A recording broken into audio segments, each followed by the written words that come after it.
a gifted hunter, possessed of sharp horns and fangs, reputed never to spare its quarry once sighted. The larger variety of these is known as the alpha hyena. They consume all manner of things from wee beasts to the largest of behemoths, and do not turn up their noses at the carrion flesh of similar.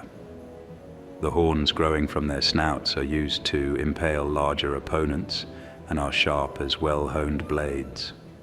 They excel in slipping past a foe's defenses, whereupon they deliver a most telling blow to the vitals. The woolly gator.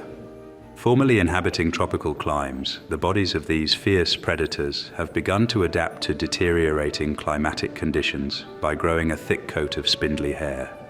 Known to spend much of their time in the water, except during their mating season when they are sometimes sighted furtively going about their business during the rains in Giza Plains. Their jaw, being split into two halves, is when suited to keeping a tight grip on prey, allowing them time to administer a finishing blow as and when they see fit. Happy bunny, or the Giza rabbits, or even the Osmona hares, being a fiendish creature taking the form of an adorable bunny, for which, indeed, it is all the more fiendish, living in the dry savanna lands, such as can be found in Giza Plains during the dry, or Osmone Plain. The name of the beastie is given to change according to its location, so that those of Giza Plains are called Giza rabbits, and those of Osmone Plain called Osmone hares. They are wont to migrate during periods of inclement weather, and one may find that, depending on the season, a given specimen may be found in Giza Plains or Osmone Plain. The great tortoise customarily living in the deep places of the earth, caves and the like, save during the rains, when they are known to emerge and forage in the vicinity of water. Tortoises, newly spawned, are wrapped in a thick shell, protecting them after the fashion of an egg. Upon their growing, the legs and feet break through the shell, this being the adult form, whereafter they continue to grow until such growth is arrested by illness of incident. Silicon tortoise, being a variety of giant tortoise spending its infant stage quietly beneath the soil, only to emerge upon maturity. It is a quality of the giant tortoises that, depending on how deep down in the earth their youth was spent, the composition of their shell, and thus the particular species to which they belong, comes to differ. Of their ilk, the silicon tortoise has spent its youth in the deepest of tenable places, being born with a thick layer of fat inside its shell so as to sustain its growth without the need to eat. Wild snake.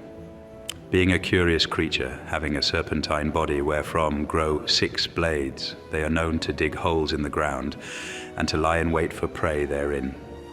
In antiquity, these were said to possess the large mouths decked with prominent fangs, these having since receded in concert with the gradual flattening of the creature's form, and after splaying sideward to form the aforementioned blades. Indurate scales covereth the snake's body, which are so shaped to permit rapid movement over all manner of terrain. Werewolf. The story of this strange man-like creature began, it is said, when a group of bandits ate the corrupted flesh of a wolf, becoming infected and changing form.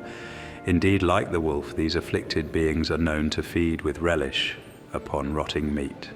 As carrion feeders oft develop strong resistance to illness, some natural philosophers have urged detailed study of the creature in hopes of cooling reagents for medicaments from their flesh. Sleipnir. Being the result of much breeding in a now long forgotten land, the aim of which being the creation of a superior war charger around which to build a cavalry without equal in all Ivalis. In this time, when a cavalry's strength meant victory or defeat, there was one knight whose feats in the saddle shone above all others. This hero among men named his horse Sleipnir, a name later given to those steeds chosen by his disciples. In more recent days, the great cavalries of old Argonne, their once brute steeds grown wild and feral at heart. Urstrix being the progeny of wildfowl taken into the magicite mines to ascertain the presence of noxious fumes. On occasion of a mining accident, these birds would be exposed to great quantities of mist, under the influence of which they would at length give birth to chicks with stunted wings of most peculiar shape. Perplexed, the hens discarded their unwanted, flightless brood, these becoming the feral urstrix. A storm elemental, being an elemental of lightning, travelled to our land on a bolt from the sky. On this subject, the old tomes speak much of the wrath of gods made apparent in the stormlights, and their anguished cries in the rolling thunder.